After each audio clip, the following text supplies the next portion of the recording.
Welcome back to Italy, Doro. Always a pleasure. You look amazing. You are bellissima, as I already told you. Thank you, so sweet. And you're here in Italy to promote the new record, which is coming out October 19th. That's okay, right. Raise Your Fist. Yes. And it's the 17th album. So it's first of all, are you superstitious? Oh, actually, I always love the good stuff. I love number 13 and 17. That's all good. So I believe in good stuff. And but actually 17 records. I can't believe it. After the second record, there was actually the Hellbound album. I thought I would never do a record anymore because it was so hardcore. It was so hard to make. And now 17. But now you are celebrating a 30th anniversary, so next it was a long career. yeah. Long with many great memories and So this record is, in its, let's say, evergreen spirit, is a strong mixture of, I should say, 24-karat heavy metal, and you have headbanging, epic metal, arena rock, which all showcases, let's say, the whole Doro range.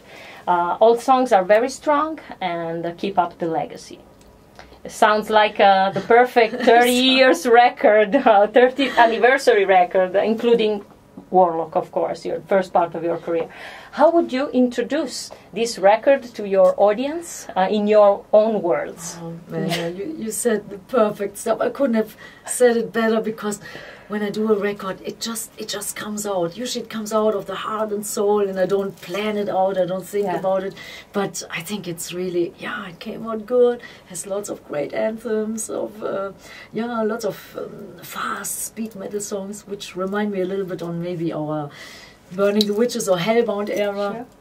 And it has some ballads on it. One is in German, it's called Engel, and I think maybe the fans of the song Für Immer would really like it.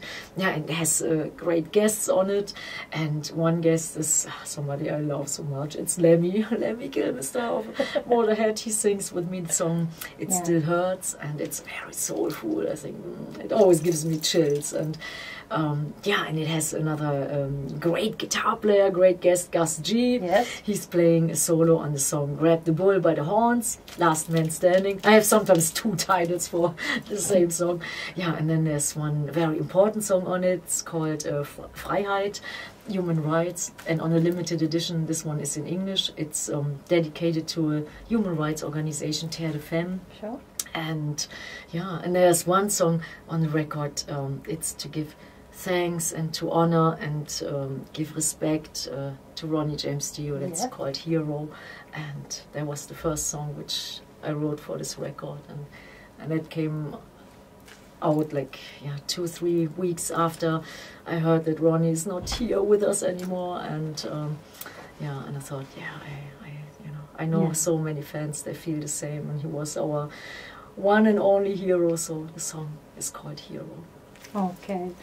And about the title track, sounds already like a classic itself. I mean, seems like All We Are 2012 in a sense, for its trademark power. Do you agree about that? Okay. Was it, I mean, intended to be like that, or it just came out?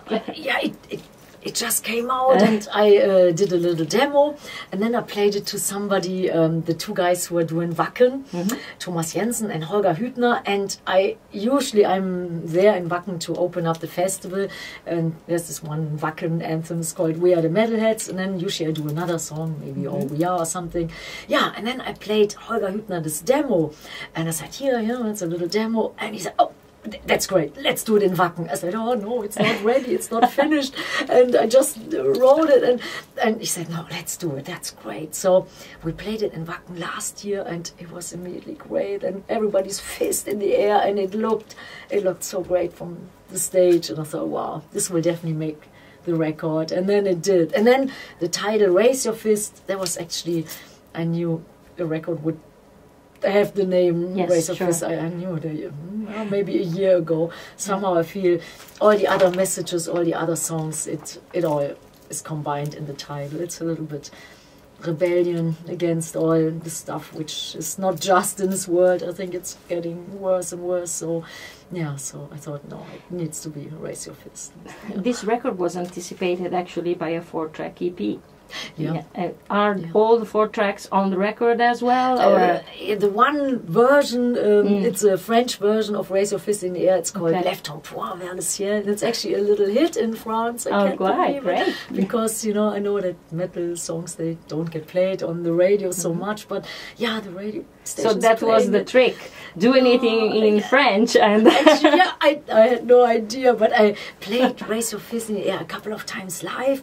And I played it in France. And then I asked some of the promoters, I said, how, I always say something in the native language, and then I said, well, what does it mean, like Raise Your Fist in the Air? And I said, Left en Pointe, and I thought, oh, that sounds good. Sounds good. So. And I was a big Trust fan, and I thought when they sang French, I thought it was so cool. So I translated it into French. I think it sounds great, but this will not be on the album. It's just on the EP. On EP, okay. And there's a different mix of the song Engel on it.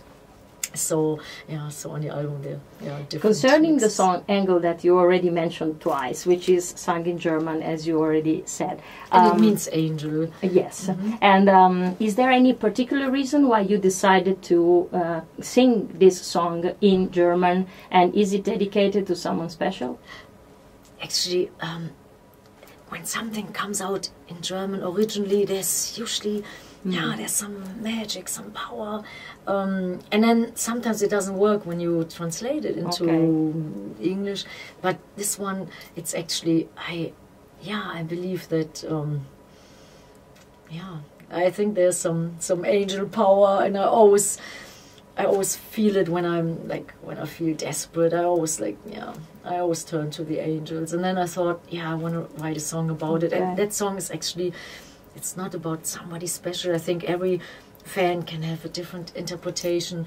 You can be an angel to your kid or to your girlfriend or to your boyfriend or to your husband and stuff. And that's how I wrote the lyrics. I want to be an angel in whatever you do. I will be behind you. I will die and lie for you. Just like, I just want you to know I'm for you, whatever it takes, and in all situations. So and how is it different for you to sing in German and English, since they are both very musically very different languages? Very different, I think to sing in English is always like cool and easy, and in German, man, you have to be very picky and choosy, because sometimes German, it doesn't sound so, it doesn't flow so good, it's very harsh, the words are very long, so there's always 1 or 2 songs, and but I wouldn't do a whole record in German. But if the idea originally comes out in German, there's something, there's something maybe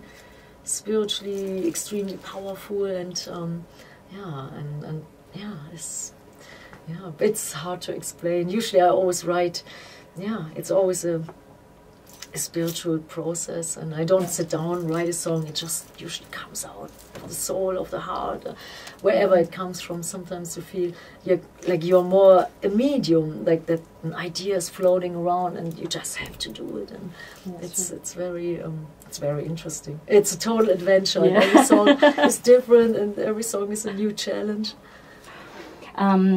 The lineup of the band is the same this time as for Fear No Evil. Okay, and that includes the Italian guitarist Luca Princiotta, which make us, real proud about it. And how did you get in contact with him, and why him? Luca is a super nice guy, great guitar player, and he plays in the band The Clairvoyants. Yes. And I was invited many years ago by. It's a mutual friend, Fulvio is his name, and he wrote for the magazine Flash, and he asked me if I want to do a little promotion tour in Italy. Jon Lande is there, and the Clairvoyants. So it was many years ago, and that's when I met Luca the first time. He was super nice, and then we always sometimes our paths were crossing, like he played in Blaze Bailey's band. And then Nick Douglas, our bass player, he was filling in for somebody in Blaze's band. And then he said, man, Luca is a great guy. If we ever need somebody to fill in, Luca is the guy. Yeah, and then we had a guitar and keyboard player. His name is Oliver Pellotai, who plays in Camelot. And he has now his own band. And then sometimes he was on tour, and we had like at the same time gigs and tour and festivals. And then he couldn't do it a couple of times, and then we said, okay, you know, maybe Luca can fill in. Yeah, and then Luca filled in, and now we are a team for so many years now. For I don't even know exactly how many years, maybe 5 years. Yeah, I guess so. Yeah. No? So. And yeah, Luca came with us on our America tour, and he was very young, and you know, it was great. And yeah, we really feel comfortable and like brothers and sisters, like total family. And he's an awesome player, and I'm so proud of him too. And he's the youngest band member of our band. And and I always had a great connection with Italian bands. We had like 2 times the last couple of years. We had 2 times a support band from Italy. Marindine is the name, and and somehow, and my drummer Johnny D, who used to be in Britney Fox, he has Italian roots, so it's so you're becoming half Italian in a sense. Okay. Yeah, absolutely. I just need to have another song in Italian. That's that would be brilliant. Yes. Okay, so it's a promise. Yes. Okay, so a duet with Lemmy, which you already mentioned, is an honor that not many musicians have had. And you've done quite a few with him, live and in the studio, including the new album with the song It Still Hurts. How would you describe your relation with Lemmy? Yeah, I love Lemmy. I always have and always will, and I think he's one of the coolest people in music, and he's very soulful, and he's very special. He's so unique. I know why everybody loves him. He has like he has a way about him. It's like, it's Lemmy. It's like everybody immediately falls in love with Lemmy. And I met him in the very early 80s, and we played the legendary Monsters of Rock festival together in Castle Donington, England, I remember. And I remember one thing, I wanted to see the headliner. It was Ozzy Osbourne. It was a great lineup back then. Ozzy Osbourne, Scorpions, Motorhead, Def Leppard, Warlock. And I wanted to see Ozzy play. And then the security people said, no, nobody's allowed on stage, and you don't have the right pass. I thought, okay. And then I walked back to my dressing room area, and then Lemmy came. He said, well, what are you? Where are you going? Are you not watching Ozzy? I said, no, I don't have the right pass. He said, I get you the right pass. And then there was a guy coming there with a pass, and then he just ripped off the pass, put it on. He said, okay, let's go. And I thought, oh, wow. That was the first time you met him? Not the first time. I think the first time I met him even earlier, maybe 83, 84. I had to do a little appearance in England, in London. The guys of Kerrang magazine, they did like a party, and I was invited. Yeah, and then I met Lemmy for the first time in a pub, and they said, yeah, I have a whiskey, a cigarette, and then, and that was, I think, the very first time. But I couldn't speak English, so our conversations were very limited. I was sticking to drinking and smoking. But we toured together 2 years ago in England. That was a fantastic tour, and I always love him. And he was kind of like an angel to me, because 2000 we recorded 2 songs, the Love Me Forever, the Motorhead classic, which I love, and Alone Again. It's a song Lemmy wrote, and I think it's very soulful. And I was in LA, and actually we worked together, and shortly before my dad, he passed away, and I was heartbroken and totally like, I thought I would lose my mind. That was really bad. And then Lemmy said, hey, then let's do something, and and he actually picked up my spirit, and then and if it wouldn't be for Lemmy, I don't know, I was like really I was very sad, and I thought, man, I can't even go on anymore. And then one day later, actually, the phone rang and Lemmy was on the phone. He said, "Hey, how you doing? I got your letter." I wrote him a letter. I wrote it actually to the management. Yes. And I said, "Well, I'm now on the same label, and maybe is it possible to write a song together?" Yeah. And I never expected an answer, never, because I know how it is. You get so many letters, and the management, they have to, you know, weed through. And then, and then suddenly the phone rang and Lemmy, and I said, "Wow." And then I told him what happened. I said, "Yeah, man, my dad, I'm so sad." And then he said, "Oh, Doro, hey, let's come to LA and we do something nice." So I will never ever forget that. And so. And you're wearing a Motorhead T-shirt today, so yeah. It's my favorite T-shirt. I have it on many times, and and I have the Motorhead belt, which usually all the fans they get me all the nice stuff. I think they go to the Motorhead concerts and then they buy all the merchandise and then they give it to me, and it's so sweet. And actually, I have an apartment in New York, and there was a Hurricane Irene last September, October, and all my stuff, pretty much all my stuff got like ruined. So the fans, they always get me more stuff. And I had like this beautiful Motorhead belt, but it's gone. So I got a new one just all right. Yeah. Okay, so going back to the record, the producer Joy Balling, which already did a few things with you, including Triumph and Agony, worked with you again on this record. Is he one of the reasons of the richness, let's say, of the detail you mentioned actually about this new song? Is he like, was he a driving force during also composing or just recording? So actually, we just did one song together, and it was Hero, because I want to make sure that the verses are perfect. So but we're still like friends, and we started working together on the last Fear No Evil record again, and we still have. So this time he's doing just one song. Yeah. We did some more songs, but they didn't make the record. So I understand. So you have a special relation with him. I mean, since '87. And I think the Triumph and Agony album was such a great, important album, and it's the magic comes when the magic comes. Everybody say, the Triumph and Agony album, that was just like the beginning, and then, but I tell you, you can't work under pressure. So and then in '89 we did the Force Majeure record, and then he went to Germany and to Greece, and then I stayed in America, and then last couple of years, then I thought I wanna see what he's up to and doing, and then we reconnected. Okay, so 30 years is a long, strong career, and you're still so young, so we can understand how you can do that. But do you remember the music? It's the trigger. Okay. Yeah. So, do you remember the moment when you very first fell in love with music? Which was the spark for you? Yeah, actually, I was 3 years old. Very little girl. I could just like make the record player work, vinyl, and I had one song which really did it for me.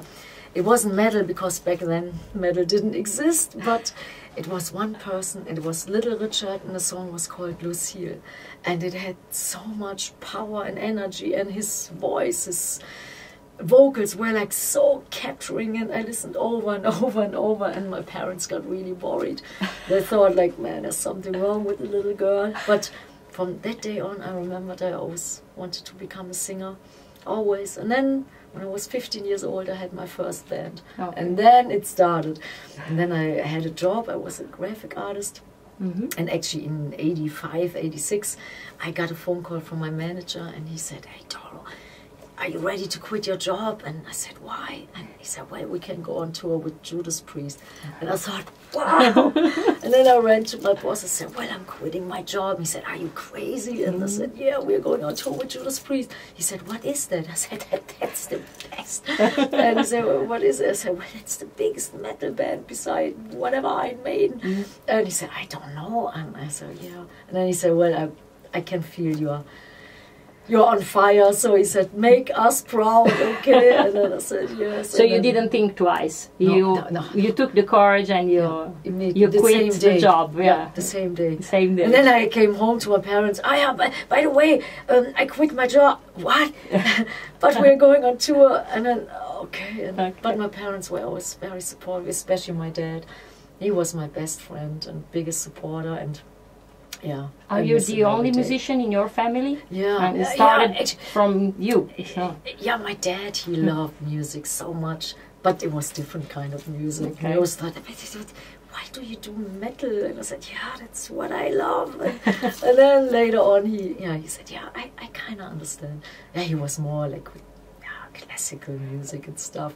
Which was the first metal record that you bought, actually? And was it like your choice, or was a friend, or something? Somebody else? Metal record, I think it was Kiss Alive 2. Okay. Yeah, Kiss Alive 2. Yeah, and and And somebody suggested it to you, or it was just your? It's like the call of nature. Yeah, probably. And actually, when I was growing up, I had some friends that were older. I was like 7, 8 years old, and the guys who were 12, 13, and heavy metal didn't exist, but there were some great other bands, Led Zeppelin, T-Rex, Sweet Slade, Alice Cooper, Susi Quadro. Yeah, and I think I wasn't even in school, but with 6 or 7 years old, and they hooked me onto all these great bands.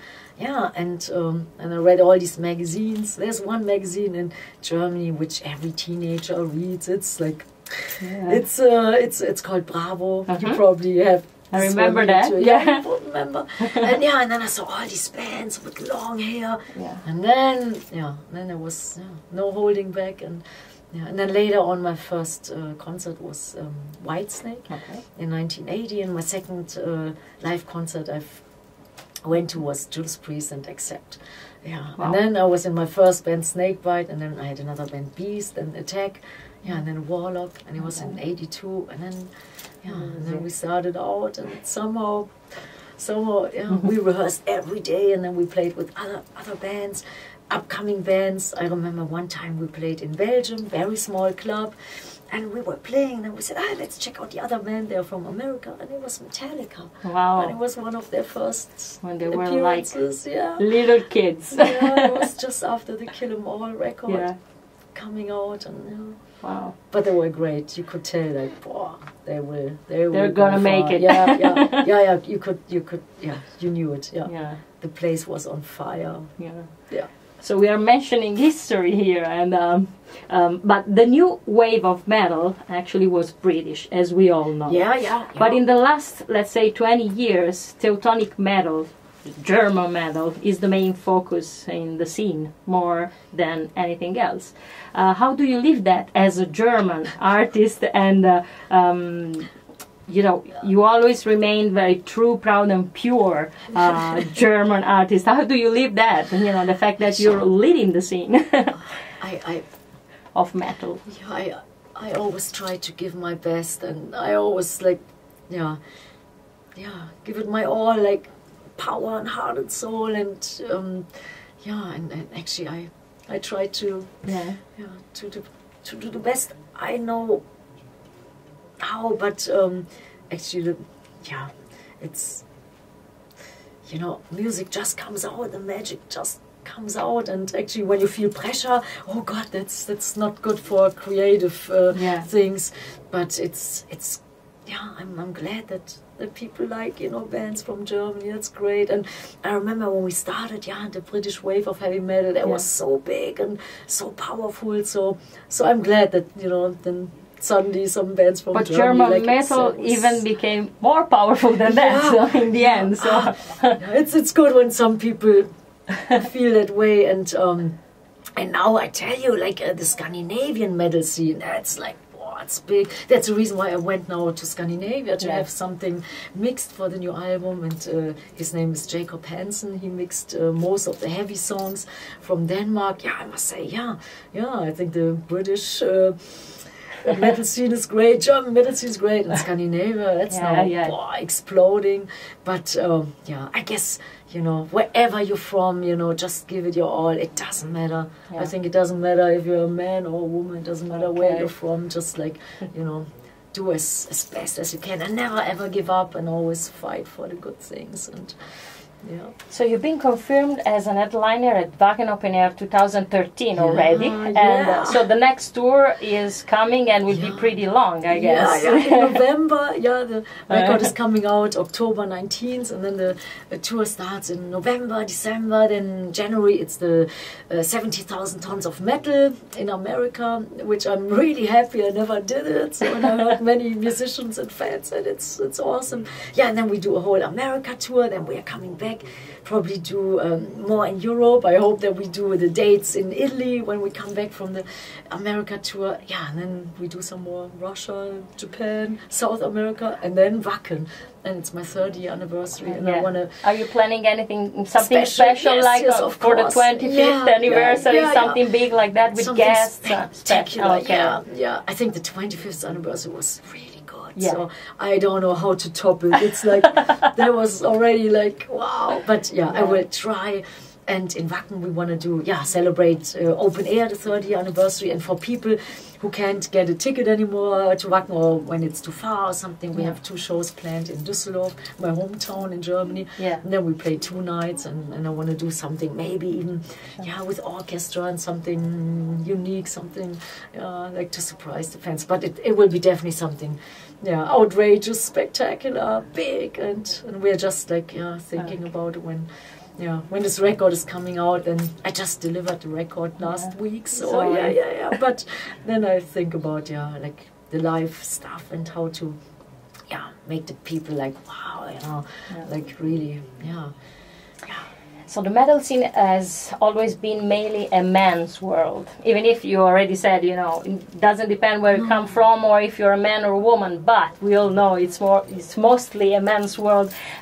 Did you ever find any difficulties? I mean, which are the pros and cons of being a heavy metal lady? Actually, I must say, I always felt really good. I was always treated great and had a lot of support. And my first tour, with Judas Priest was awesome. They were very supportive. Then my second tour with Ronnie James Dio in '87 was great, and he was very gentle and super nice, always very supportive. And I think I could learn from the best. It was always good to be a woman, and didn't seem to matter at all. And I never felt degraded or second best. I always felt okay, felt good. And I think being a metalhead and to fight for your music, fight for your band, that was the real fight. Because in the 80s, everybody, there was a lot of resistance from normal people. And but then I kind of enjoyed it. I thought, it's cool to be different. It's cool to be an outsider. So I thought that was really tough sometimes, but being a woman always felt good. And to all the other female rockers out there, I think it's great. So if you guys want to start a band, just go for it. And and you are certainly an icon for all female rockers and singers. But is there any female voice you like in particular? Lots of female voices I love from all kinds of metal genres. I like Angela from Arch Enemy, I like Taya, I like Flora Jansen, I like Veronica Freeman of Benedictum. She has a great voice, and so many great people. And from the 80s, I still love Lee Aaron and Jodie Turner of Rock Goddess. She was one of my favorites, and I think many great women, and all the women I didn't mention yet, I have utmost respect, and so many great talents, voices, personalities, and I think everybody's doing a tremendous job right now. End of the 80s, you had a lot of success in Europe, but you decided to go to live in the USA. That was a big step for you. And would you, repeat that experience now that you worked with Gene Simmons also in that period, and how was that experience? Which are the best memories? It was the best. Me being a big Kiss fan, when I told you before, my first record was Kiss Alive too. God, to even meet Gene, it was unbelievable. And I went to the States in '86, '87 for 3 days. Oh, we gotta wrap it up. I see the side. Well, actually, okay, I make it quick. Okay, so 86, 87, I came to New York, and I fell in love with New York. And I thought, I want to stay. And everybody said, are you crazy? And it was the same thing when I quit my job. Everybody said, hey, you are insane, you can't do it. And I said, no, I want to do it. And then I stayed. And then we made actually one of my favorite records, the Triumph and Agony album. Cozy Powell played on it, and great people were involved. And I think I would have never made a Triumph and Agony album if I would have stayed in my hometown. It was like suddenly, like the whole world was like, you know, involved. It was great. And for every metal band, it was a dream come true to even to tour America, go to America. Yeah, and then a little bit later, I wanted to maybe cover a Kiss song or write a song together. I told my manager I would love to get in touch, and he said, "Ah, they don't have any time for that." I said, "Oh, you know," and I was like, "Okay." He said, "Well, just like," he said, drop it. Yeah. Okay, yeah. And then a couple of weeks later, I was living in Manhattan. He said, "Get up, take a shower, and meet me at 57th Street in front of the hotel, Parker Meridian Hotel." And I knew it very well because I stayed there when I first got there. It's a nice hotel. And I said, "Who is it?" He said, "Well, it's a surprise. Some people are waiting for you." And I said, "Who?" And then I thought maybe some friends of, you know, my old band, or some, you know, people from Düsseldorf, you know, some German friends. Yeah, I got there, and then I told my manager, I said, "Tell me who it is." He said, "No, it's a surprise." I said, "No, I want to know." And somehow I felt something big is coming up. He said, "Gene Simmons." I was, "What?" And I said, "What did you just say?" "Gene Simmons is waiting for you." Yeah. And I thought, "Alex, why didn't you tell me?" And I had to run 3 times around the block, and they're very big. And then I was so nervous, and then after 3 times he said, "Man, I guess we got to go in, you know, he's waiting." And then he said, "Are you ready?" I said, Okay, I'm ready. I went in, and then Gene was sitting there, very nice, and yeah, and then he said, "Yeah, man, we can try it out, maybe one song. If it doesn't work out, okay, but maybe, you know."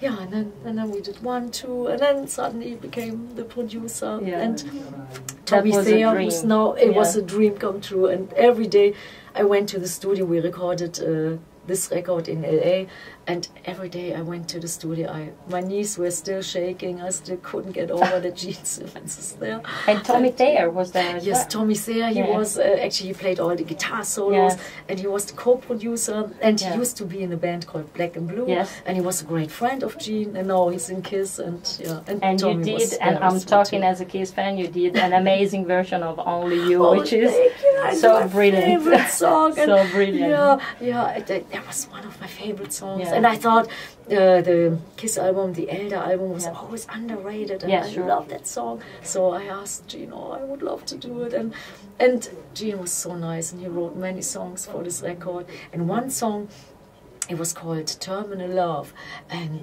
Gene sang the song. It was a demo, and I thought, oh, I gotta have this song, this is so great. But then I thought, Terminal, somehow it doesn't feel good. And then I said, "Hey Gene, how about Unholy Love?" And he said, "That's nice." And I said, "I want to sing it." Yeah, and then it actually became the single, and but Gene was the best producer, most gentle, caring person, and it was awesome. And it was always a big honor, and I still remember, it was unbelievable to me as a Kiss fan. It was unbelievable, amazing, So thanks very much, Doro, for your time, and everybody after watching this interview, go out, raise your fist, and buy new Doro album. Okay, and I'll see you on tour, and all the best, and thank you for all the support all these years. I love you guys. Ciao.